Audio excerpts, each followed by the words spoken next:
selanjutnya kita akan masuk ke masa Mesolitikum. Next, masa Mesolitikum. Kapan itu terjadi? Pertama, apa artinya Mesolitikum dulu?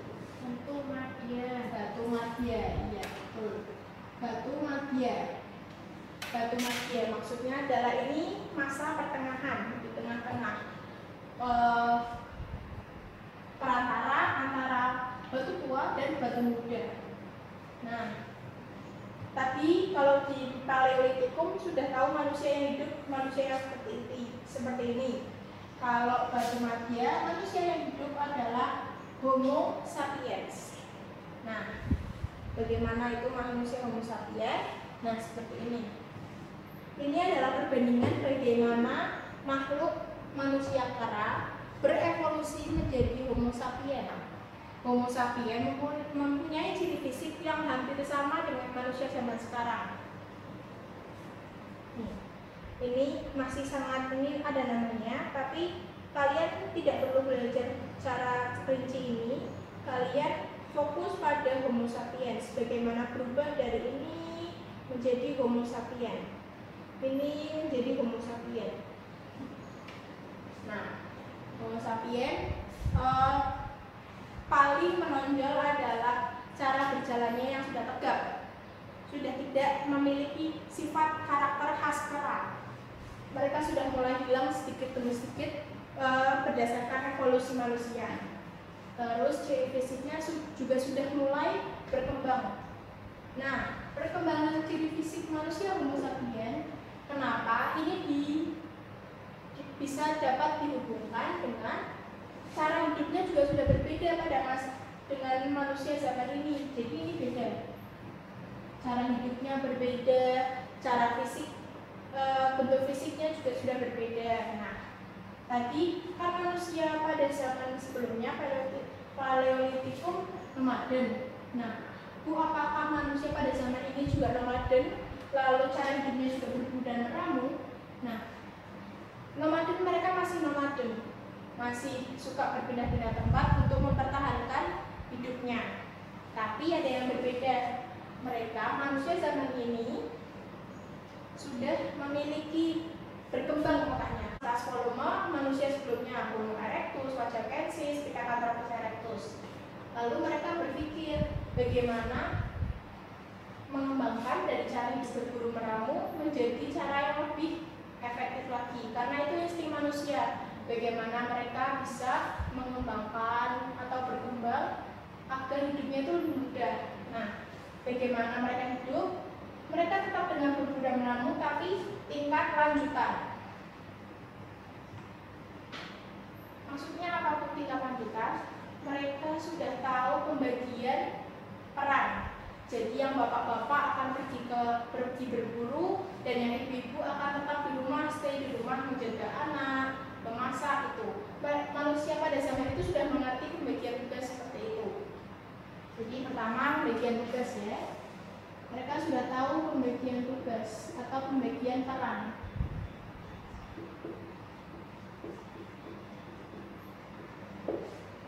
Nah ini tuh pada zaman itu sudah perkembangan yang sangat besar. Mereka sedangkan pada manusia ini dapat dilihat perbandingannya. Misal satu kelompok ada pria dan wanita pergi berburu semua. Nah pada zaman ini ada pembagian peran. Mulai yang wanita stay di rumah dan yang bapak-bapak akan pergi berburu. Lalu selain pembagian peran, karena yang perempuan lebih sering di rumah untuk meramu tadi, untuk aktivitas meramu, pada zaman ini juga ditemukan api. Ini adalah salah satu penemuan manusia yang sangat berpengaruh hingga sekarang. Coba kalian bayangkan zaman sekarang jika belum ditemukan api pada zaman itu, kalian masak menggunakan apa? Kalian kalau menghangatkan diri menggunakan apa? Nah, api ini merupakan penemuan yang sangat besar. Bagaimana manusia pada zaman itu menemukan api adalah dengan menggesek-gesekkan dua batu yang kering, digesekkan sampai keluar percikan-percikan api. Lalu api yang kecil dijaga biar besar. Nah, itu adalah bagaimana manusia pada zaman itu menemukan api. Lalu selain api, api digunakan untuk apa saja? Paling pertama seperti yang sekarang, api untuk memasak. Nah, memasak. Pada zaman itu hasil buruan tidak hanya dimakan mentah-mentah pada zaman ini, seperti zaman Paleolitikum sudah dimasak, mayoritas hanya dibakar. Jadi hewan dagingnya dikuliti seperti tadi ini, berburu lalu diolah dengan cara ada api, bisa dibakar atau dipanggang di batu-batu yang panas. Selain itu adalah untuk menjadi penghangat di tempat tinggal mereka. Penghangat.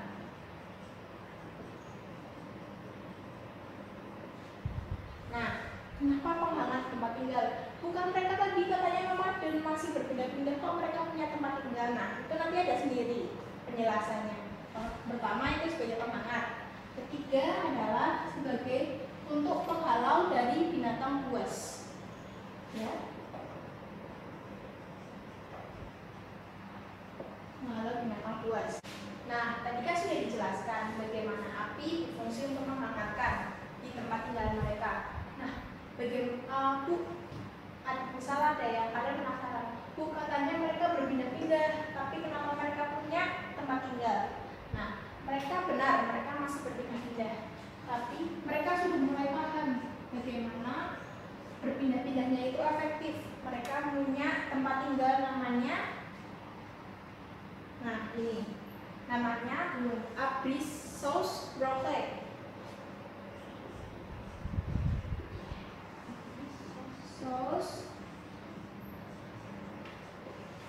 Nah, apa maksudnya ini? Ini adalah gua-gua yang menjorok ke dalam. Gua ini seperti ini, mulut guanya seperti ini, terus rada menjorok ke dalam. Jadi ini tempat mereka untuk berlindung.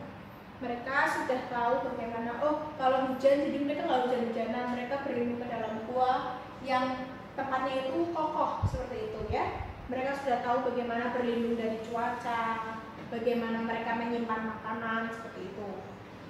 Nah, di tempat ini kan mereka karena sudah menemukan api, di gua-gua itu mereka menggunakan api sebagai penghangat. Nah, jadi tempat tinggal manusia pada zaman Mesolitikum adalah Abrissos Rote.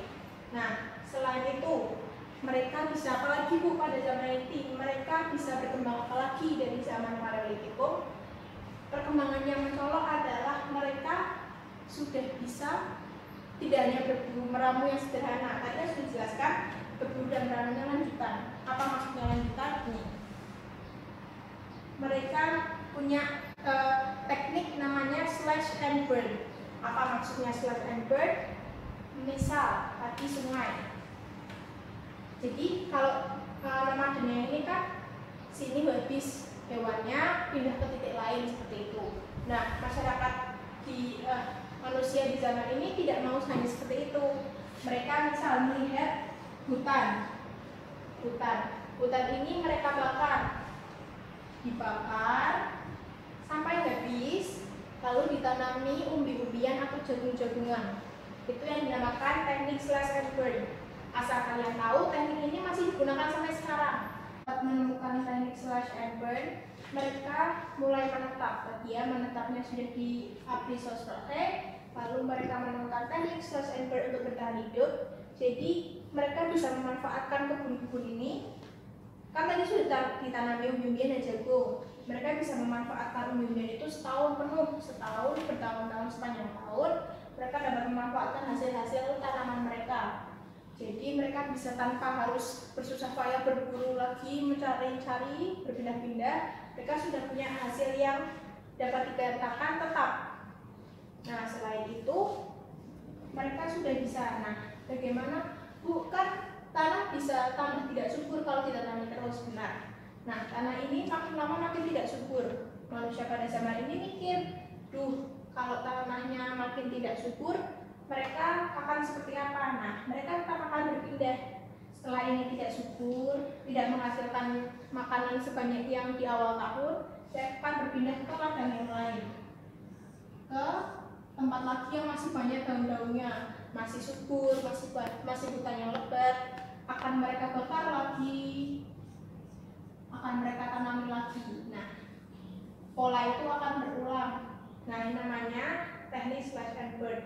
Bakar habis lalu ditanami, pindah ke yang lain karena sini sudah tidak subur, bakar habis tanami lagi, seperti itu. Nah, mereka sudah bisa berkembang lagi karena sudah ditemukan api, maka mereka juga sudah menemukan teknik slash and burn. Selain itu, mereka tetap berburu nggak buat nangkap hewan-hewan? Mereka tetap berburu. Mereka tetap berburu. Yang berbeda adalah bukan berburunya. Mereka akan tetap berburu, tapi alat-alatnya yang digunakan yang berbeda. Alat-alatnya apa saja, Bu? Nah, ini alat-alatnya. Ada kapak pendek, ada tulang-tulangan yang digunakan buat senjata, ada juga kapak penunggang. Nah, perbedaan alat pada zaman ini dengan alat pada zaman Paleolitikum adalah pada zaman ini alat-alatnya lebih rapi. Bisa kalian lihat ya. Nih, ujung-ujungnya sudah tidak setik, sudah mulai beraturan, tidak seperti pada masa Paleolitikum. Sudah mulai dikikis hanya di bagian yang dibutuhkan. Misal, untuk membunuh ini hanya ditipiskan pada bagian ini saja. Bagian yang untuk memegang, misal seperti ini. Anda mau berburu menggunakan batu ini, kan yang sini jangan tidak bisa tajam juga, karena ini kan untuk memegang. Kalau sini juga tajam kan ininya ikut terluka. Nah, tangan akan ikut terluka. Ini dibiarkan tumpul, lalu hanya bagian ini yang biarkan tajam. Jadi untuk berburu seperti ini ya. Nanti kalau sudah mengenai hewan buruan, tek gitu. Nah, ini terluka hewan buruannya seperti itu. Selain itu ada juga tulang. Tulangnya sama seperti masa Paleolitikum. Yang berbeda adalah lihat, bentuknya sudah mulai beraturan. Mereka membuat tulangnya bergerigi nih, untuk lebih melukai hewan buruannya. Bentuknya bergerigi sesuai dengan kebutuhan. Misal untuk menangkap ikan, maka dibentuklah seperti kail. Jadi agar ikannya tertancap, tidak lepas-lepas. Nah, ini seperti ini. Itulah perkembangan alat pada masa Mesolitikum. Ada satu lagi yang menarik pada masa ini adalah ini. Ini namanya Gioken-Modinger. Apa itu Gioken-Modinger?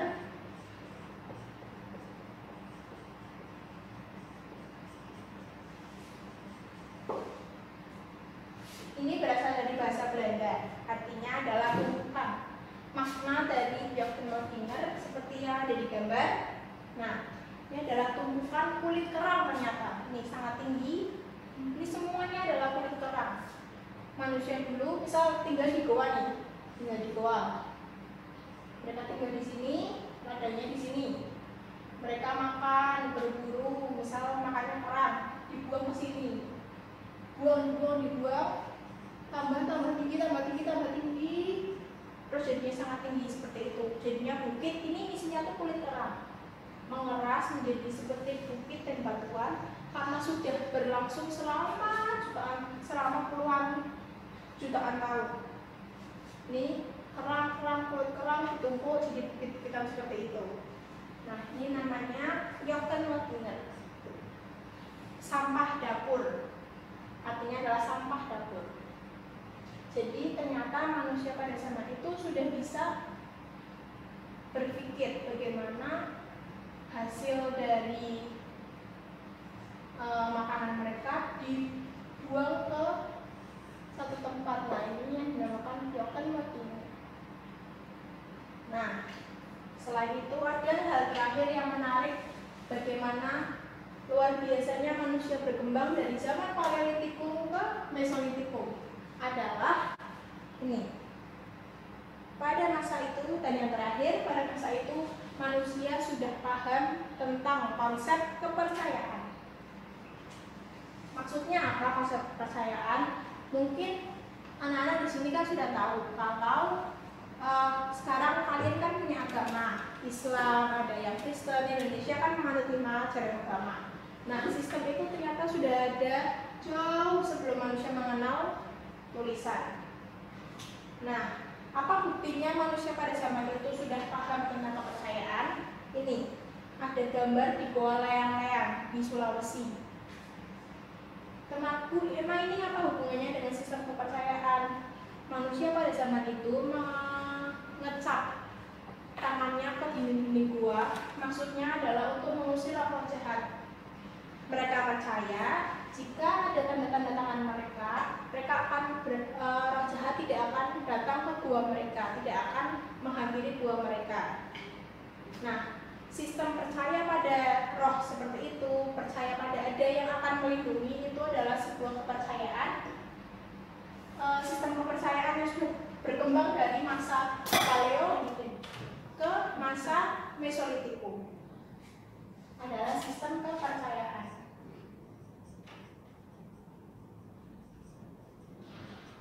Ini juga merupakan perkembangan yang sangat besar daripada manusia pada masa Paleolitikum.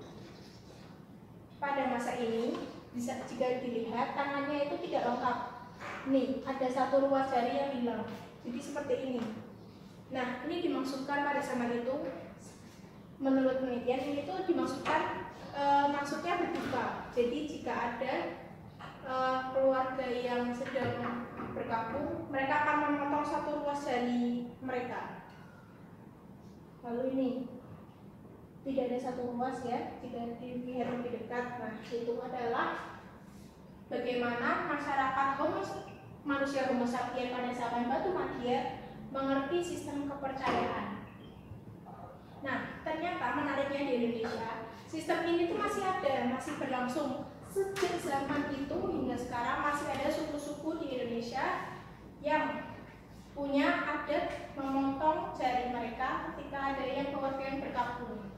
Nah, itu bagaimana luar biasanya Indonesia memiliki kebudayaan yang masih terjaga. Bagaimana manusia pada zaman ini berkembang ke zaman selanjutnya. Ada perubahan alat-alatnya, perubahan manusianya secara fisik, dan perubahan cara mereka hidup dan lain-lain. Nah, sekarang kita masuk ke akhir pelajaran nih. Mari kita simpulkan ya. Kita simpulkan. Sebelum itu ada yang mau bertanya tidak tentang materi hari ini sejauh ini? Ya, silakan. Ada istilah Abrisol Rohe sama Kyongan Modinger itu bahasa yang didapat dari mana ya Bu? Terus kenapa bahasa-bahasa itu muncul di perkembangan zaman di Indonesia? Nah, makasih pertanyaannya. Nah, kenapa ini kan bahasa asing bukan bahasa Indonesia? Abrisol Rohe. Ini tadi artinya apa? Ini apa artinya? Gua. Ini tempat berlindung mereka. Nah, kenapa bahasa ini? Ini adalah bahasa Prancis. Artinya tadi tempat berlindung dari batu. Kenapa ada bahasa-bahasa Eropa masuk ke dalam penamaan hasil-hasil kebudayaan pada masa prasejarah di Indonesia? Pertama, benda-benda ini tidak hanya ditemukan di Indonesia. Peneliti pada zaman itu ini diteliti sudah pada sejak 1800-an sampai 1900 awal, dan kebanyakan tim peneliti arkeolog pada zaman itu berisi orang-orang Eropa, seperti yang menemukan ini Pithecanthropus erectus, yang menemukan Homo sapiensis itu adalah orang-orang Belanda. Nah, kalimat ini atau istilah ini diambil referensinya dari bahasa-bahasa yang digunakan, yang dimengerti oleh para peneliti tersebut. Nah, karena peneliti berasal kebanyakan timnya itu dari asing, maka bahasa yang digunakan adalah bahasa dari asal para peneliti tersebut. Seperti itu. Tidak dapat mengerti? Terima kasih. Ya. Nah, sekarang kita kembali ke kesimpulan. Pertama, kita belajar apa saja hari ini? Anda sebutkan satu apa yang sudah kamu pelajari hari ini. Jelaskan. Boleh tidak hanya berfokus pada masa 2 ini. Dari awal tadi menjelaskan bagaimana prasejarah dan masa sejarah sampai sampai sudah